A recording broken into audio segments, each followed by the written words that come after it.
ایک گھنے اور سرسبز جنگل میں، جہاں صبح کے وقت پرندوں کی چہچہاہٹ فضا کو خوشگوار بنا دیتی تھی، ایک سفید فاختہ اپنے ننھے بچوں کے ساتھ ایک بلند درخت پر رہتی تھی۔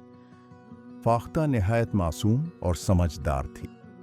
وہ ہر صبح رزق کی تلاش میں نکلتی اور ہر شام سلامت واپس آ کر اللہ کا شکر ادا کرتی۔ اسی جنگل کے کنارے ایک شکاری رہتا تھا جو پرندوں کو پکڑ کر بیچنے کو ہی اپنی کامیابی سمجھتا تھا۔ اس کا دل لالچ اور خود غرضی سے بھرا ہوا تھا۔ جب بھی وہ کسی خوبصورت پرندے کو دیکھتا تو اسے صرف دولت ہی نظر آتی۔ ایک دن شکاری کی نظر اس فاختہ پر پڑی۔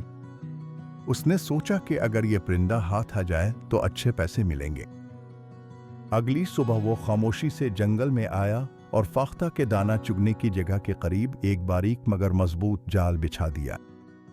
اس نے جال پر دانے ڈالے اور خود ایک درخت کے پیچھے چھپ گیا۔ فاختہ حسن معمول دانہ چگنے نیچے اتری۔ شروع میں سب کچھ ٹھیک تھا، مگر جیسے ہی وہ آگے بڑھی، اچانک جال اس پر آ گرا۔ فاختہ گھبرا گئی، اس کے پرجال میں الف الجے گئے۔ اس میں زور زور سے پھڑپڑانا شروع کیا مگر جال اور زیادہ سخت ہو گیا۔ کچھ لمحوں بعد فاختہ نے خود کو سنبھالا اور سوچا کہ گھبراہٹ مسئلے کا حل نہیں۔ اس نے دل ہی دل میں اللہ کو یاد کیا اور صبر سے کام لینے کا فیصلہ کیا۔ اس نے غور کیا کہ جال کی گرہیں کہاں کمزور ہیں۔ فاختہ نے اپنے پروں کو آہستہ آہستہ سمیٹا اور ایک ہی سمت میں زور لگایا۔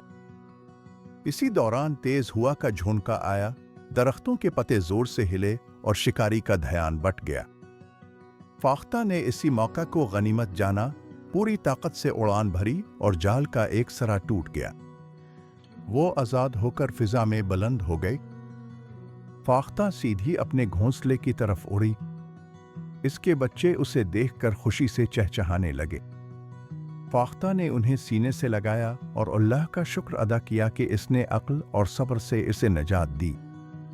دوسری طرف شکاری خالی ہاتھ رہ گیا۔ اسے اپنی ناکامی پر افسوس ہوا اور پہلی بار اسے احساس ہوا کہ لالچ انسان کو اندھا کر دیتا ہے اور قدرت کی ہر مخلوق کو آزادی کا حق حاصل ہے۔ جو شخص صبر، عقل اور اللہ پر توکل کرتا ہے وہ مشکل حالات سے بھی نکل آتا ہے، جبکہ لالچ ہمیشہ نقصان کا سبب بنتا ہے۔